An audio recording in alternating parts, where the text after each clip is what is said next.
Welcome to This Week in Virginia. I'm delighted to welcome a friend that seems like I have known much longer than 2009, Rich Anderson, chair of the Republican Party of Virginia.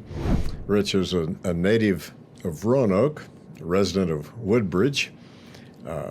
Virginia Tech was your undergraduate with a degree in political science. And then after that, it was U.S. Air Force colonel and 30 years of service in the Air Force, leaving the Pentagon in 2009, and then that was the same year that you ran for the General Assembly. So Rich, I would like to start with folks getting a little bit about your background to ask, what about that transition? I mean, the political science was way back at Tech, 30 years of service to our country in the Air Force, and then running for office. What led you to make that transition? Well, as you said at the outset, I graduated from Virginia Tech, off to a 30-year Air Force adventure, I will call it, because I look back on the things I was able to do as some guy from Roanoke, Virginia, as a guy in the United States Air Force. And I look back on it and I'm so grateful for the opportunities that were given to me. And so I had planned, as I prepared to retire from the Air Force, to go into the private sector and work for one of the aerospace companies in the Northern Virginia, Washington, D.C. area. The type of career field I had been in, I was well suited to do that. And so I had planned on doing that when I got a come hither crook of the index finger from then Speaker Bill Howell of Fredericksburg. I didn't know Speaker Howell. I just simply got asked to come to a meeting. And so before I went to work in the Pentagon, I headed south on 95, sat down with him at his law office, and he posed the question to me, have you ever thought about running for office? And my response was, no, I have a job right now, but I plan on going to work for one of the aerospace companies when I retire. And inside of 20 minutes, he convinced me why I should seek out continued public service in the form of serving in the Virginia House of Delegates. So I got in my car and I began to drive north to the Pentagon, and I'm there behind the wheel of my car going, what have you just agreed to do? And that was in 2008, about 6 months before I retired. I retired in early 2009 and started a campaign for the House of Delegates, and much to my surprise, won that November. And that's how you and I came onto one another's radar. And I served the better part of a decade there and thoroughly enjoyed serving in Mr. Jefferson's house.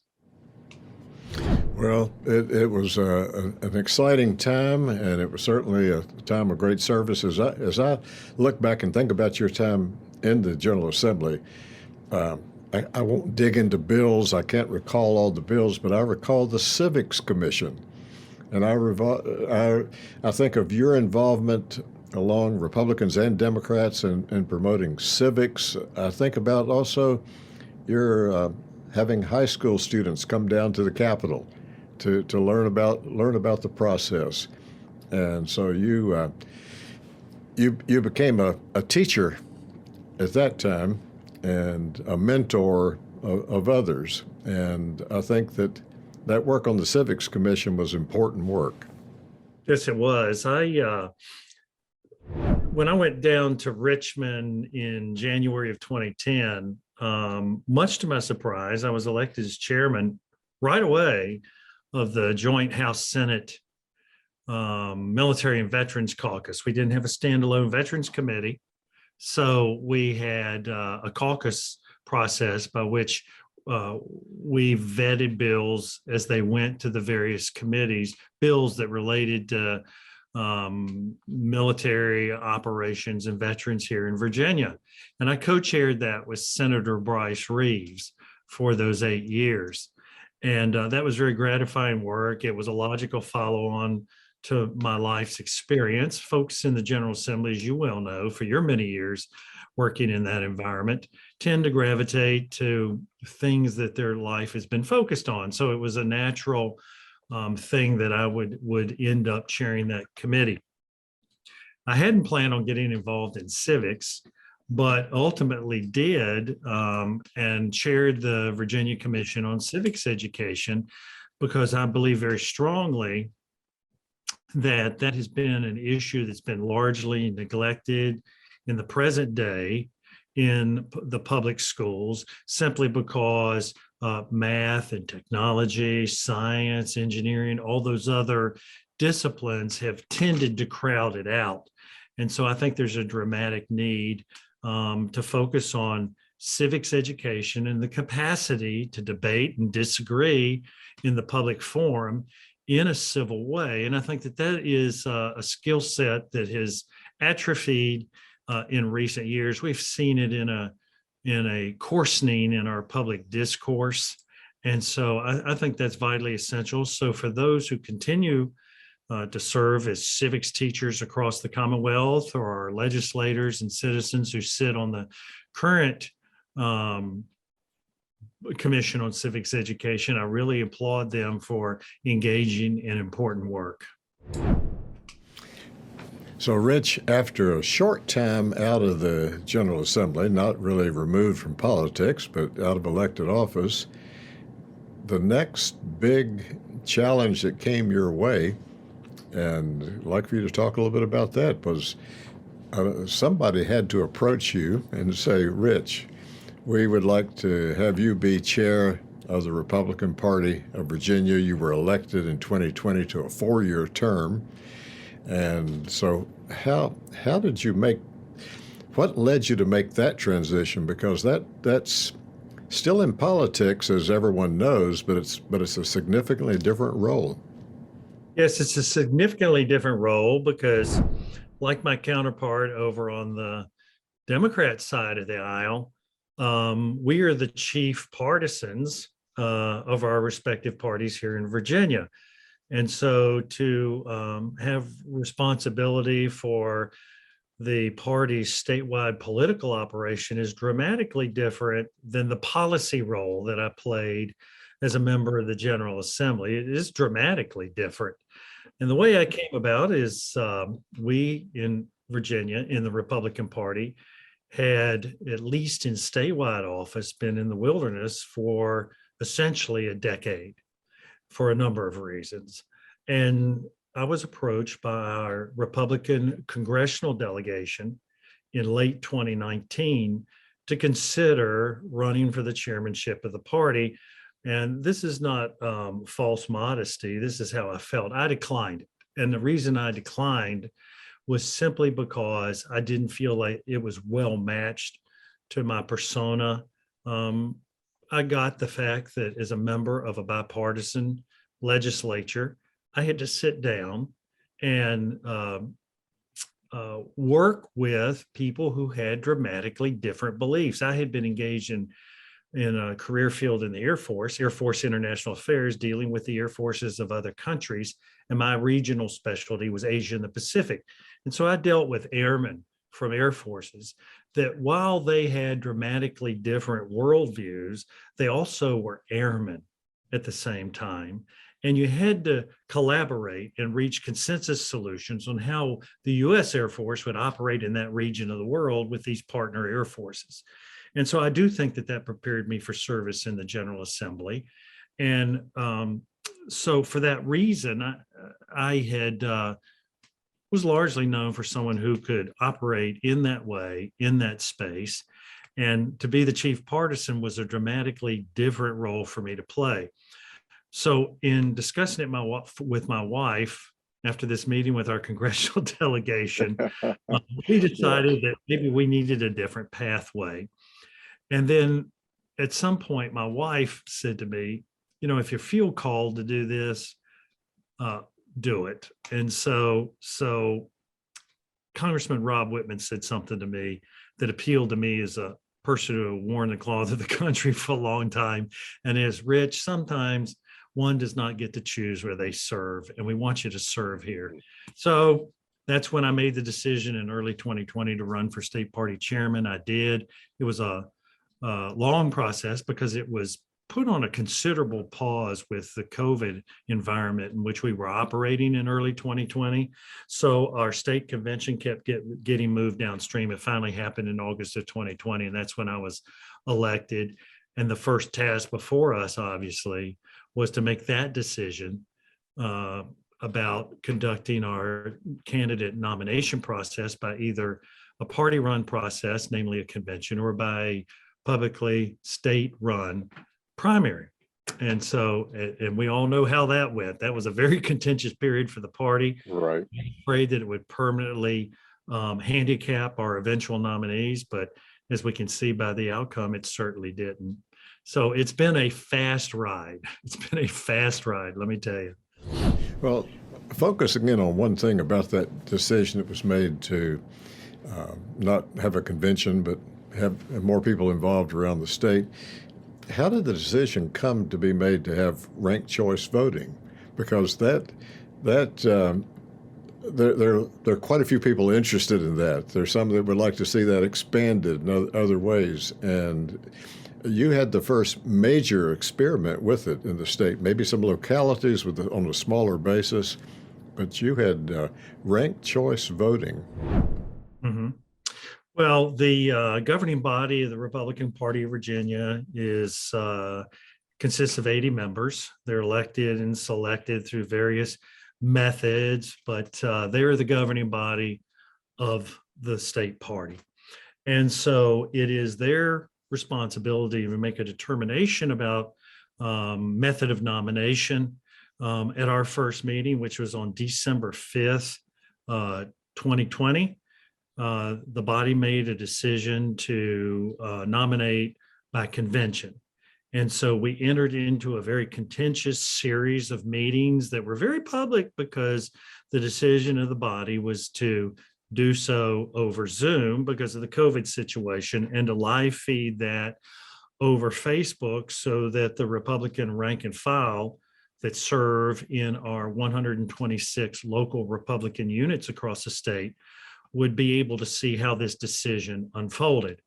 But it turned out to be very contentious, and it was a very difficult thing to broadcast live over the public medium of Facebook. And but nonetheless, we stepped through it. And in the process, as we began discussing the various methods we would use, we came upon ranked choice voting in order to make that decision. And the reason that's so well suited to the process that we selected was that with a state convention in a COVID environment, we couldn't simply gather under one roof and bring together 8,000 to 10,000 people in an assembled state convention, a traditional convention that we're all familiar with under one roof. And so as a result, we decided to expand in 2021 the convention from the very small unassembled convention that we had used in 2020 to elect me as state party chairman. That year, we did a convention at a dozen different locations around the state. And there were about 3,000 people that participated in that. But in 2021, when we did the unassembled convention, we broadened that to 39 locations because we knew inherently that far more delegates would turn out to participate. You know, a governor's election nomination is certainly much more sexy than electing or nominating a state party chairman. And we had 54,000 people who registered as delegates. And then we had 34,000 people show up at these 39 dispersed locations in this unassembled convention configuration and cast ballots. And so in order to get them into these dispersed locations and then out and away in respect of the COVID environment we were in, we decided on ranked choice voting because that only required people to show up, drive up, be met by an elections official, be handed a ballot through their car window. They execute the ballot, drop it in a box, and drive away, never to return. Whereas if we were in an assembled convention and we required multiple ballots, which we expected because we had so many candidates, we had a total of 17 candidates between the three offices of governor, lieutenant governor, and attorney general, that we decided that it was best to use ranked choice voting, where you could indicate your ranked choices, depart, and that was it. You wouldn't have to hang around for subsequent physical reballoting like we have in a conventional assembled convention. So that's how we made that decision, and it worked very well for us. And we have essentially become, because of the large size and the dispersed nature of these voting locations, we've kind of become the model for the rest of the country. And I'm quietly proud of the fact that we kind of have entered the history books, if you will, as the largest state party convention ever in American history. Yes, a different configuration, an unassembled configuration, but nonetheless the largest state convention in history. Well, I could see where that could become certainly a model for other states to consider. I mean, it's a big step between a convention that's relatively small and a primary, and a way that involves people, and that ranked choice voting, I think was a good choice that was made. So, Rich, the election results. We know the election results. What part in that whole process did the RPV play? I know that when there are defeats, that's easy for folks to point the finger within either party and to say it was this or that or something else. But it was certainly a success, a sweeping statewide success, House of Delegates and the 3 statewide offices. So what role did RPV and you as chair play in that? Well, for me, the role was obviously to oversee the convention process. And for that reason, I had to be completely agnostic about the ultimate outcome, that I had to trust the collective judgment, the wisdom of those who signed up as delegates and showed up and cast ballots for our nominees. And I think they made wise choices. And for me, personally speaking, since I had spent a considerable amount of time in the General Assembly, almost every one of the candidates for the 3 statewide offices, they were good friends of mine. You've worked in that orbit. They were good friends of yours. Right. And because of the requirement that I be completely agnostic about the ultimate outcome and show no preference publicly or privately, I never disclosed to another living human being what my personal thoughts were on who the appropriate candidates were. But it made it easy for me because I had so many close friends running against one another for those nominations. Right. And a lot of us probably felt that way. But my role was to oversee the process, to ensure I was the honest broker, if you will, I and the RPV team. And so that's a role that I was definitely comfortable playing. As I alluded to earlier, we had stepped through a decision process as a state central committee on whether to do our nomination by party-run method, namely a convention, or by the state-run primary. And that required, that consumed a lot of energy and emotion on the part of those who made that decision. And there was obviously division. We saw that in full play. Republicans tend to be free agents and free thinkers. And so sometimes that results in conflict. And that's an inherent part of politics. I thought that my role, once we had made a decision, and particularly after we had stepped through the convention process and nominated our candidates, that it was absolutely crucial that the party come together. You know, as a military man, and as someone who had also served in elected office, I believe very strongly that when a military army marches onto a military battlefield, they have got to be unified or they will certainly lose the battle. And it's no different in politics that when a political army marches onto a political battlefield, they better be united or the results are not going to be pleasing. And so for that reason, I was absolutely insistent in public and very insistent in private with our party rank and file that we would be united, that we would brook no division from that point onward when we had our nominees. And that's the way it unfolded for the Republican Party. And I feel like that was one of the principal roles that I played. I also felt that it was crucial that the party, more than it had ever done so in the past, demonstrate publicly that we stood strongly behind Glenn Youngkin and Winsome Sears and Jason Miyares and our House candidates. So as our 3 statewide candidates made their way around the state, I got into my own vehicle and met them there. I got into their own vehicle and rode with them. I got into airplanes when they flew and went with them because I thought it was very important that the party chair be present and visible as a very loud and vocal expression of party support for these candidates. And so I thought that that was the best role for me to play as party chair and for the Republican Party of Virginia to play in support of our candidates. Now that the election's over and you roll right into the 2022 General Assembly, before you get to the next round of elections, congressional elections and other elections that are coming up, what role does the party play and you as party chair play in what happens down here at the Capitol and General Assembly? You know it well from your time of service, but you're in a different role now. And so what did you do during the session? And I could say the session that really hasn't completely ended. It's still ongoing, awaiting a special session. Correct. Which is the situation that we were in. I want to say that we also had not completed our budget work in around roughly 2014, maybe 2013. I haven't looked to see, but it was precisely the same thing where we adjourned sine die.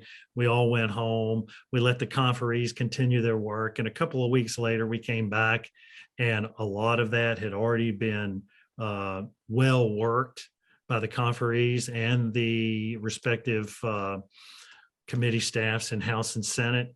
And our work was very easy in doing the final approval of the budget.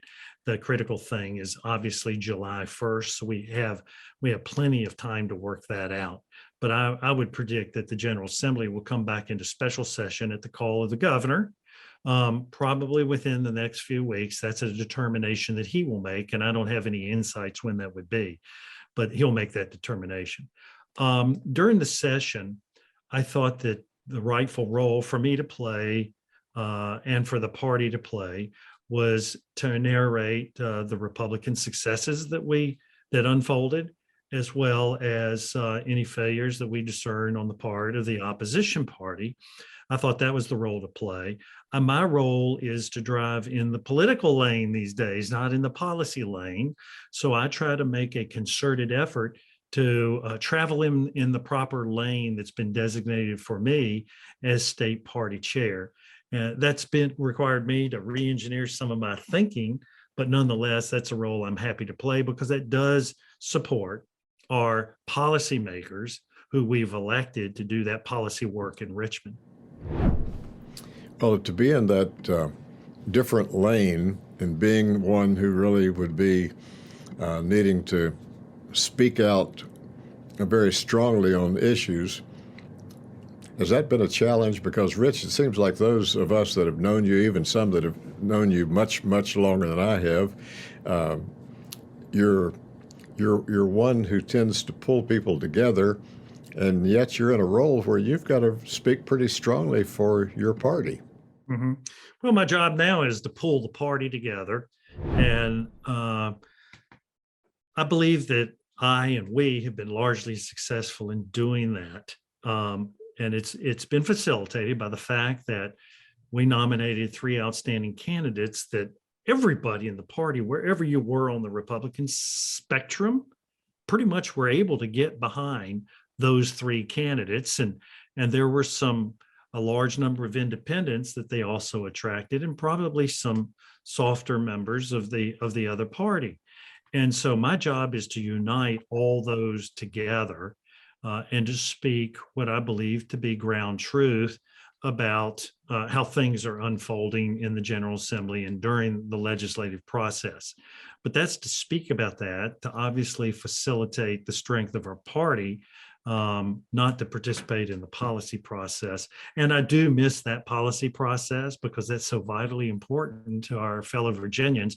But nonetheless, my role is to focus on the political rather than the policy at the present. Let me ask you a political question. I posed a similar one to your counterpart in the Democratic Party, Susan Swecker. What about the House of Delegates? There's some that say they should run again this year because of the districts. They're now not representing the proper districts and so forth. And there are others that are saying, well, just let it play itself out and they'll run again in 23. Do you or does the RPV have any position you're taking on that? Well, I think that the vast majority of people who participate in the political process in Virginia would probably prefer to see us not do a House of Delegates elections this year, but to instead wait until next year, until the next cycle rolls around. In the end, it's not my decision. It's not the decision of the Democratic Party of Virginia. It's not the decision even of our governor. It's going to belong to the courts, and the courts will render their decision. Now, obviously, as each day passes, we probably get one day further from being able to make a decision to have a House of Delegates election this year, because at some point, that window of opportunity closes where the state and the candidates and the people can all prepare to do an election. Speaking in probably more of a selfish way, I prefer that we do not do it, because I would rather focus on 11 elections this year, 11 campaigns, rather than 111 campaigns. Right. Well, Rich, it's really good to be talking with you. And before it would end, and maybe you alluded to it by talking about 11 elections, but what's top on your list here now, moving through March and into the spring and summer of 22? Well, I kind of have 2 things. Thing number 1, well, maybe 3 things. Number 1, keep this party united. Number 2, do our very best to flip the 2nd, 7th, and 10th congressional district. I believe that there are wonderful opportunities there. That is the governor's intention, and that is the intention of the Republican Party of Virginia. But even though we are principally focused right now, today, on those 11 congressional campaigns that will culminate in November, I'm also looking forward to next year, and that is running candidates in all 140 legislative seats. That was a mistake that the Republican Party of Virginia made in 2019. I believe was a contributing factor to the flipping of the House and Senate to Democrat control. And I believe flipping the House of Delegates back to Republican control pivoted quite a bit, not only on a number of external factors, but that one factor we could control as a party, and that is to work with the caucus to ensure that all 100 delegate seats had a Republican candidate. We did so in 98 of those, and the other 2 had independent conservatives running. So we've got to do that again. This is a participation sport. Rich Anderson, Chair of the Republican Party of Virginia. Friend, we're delighted to have you, and thank you for being on This Week in Virginia, and we will look forward to talking to you again.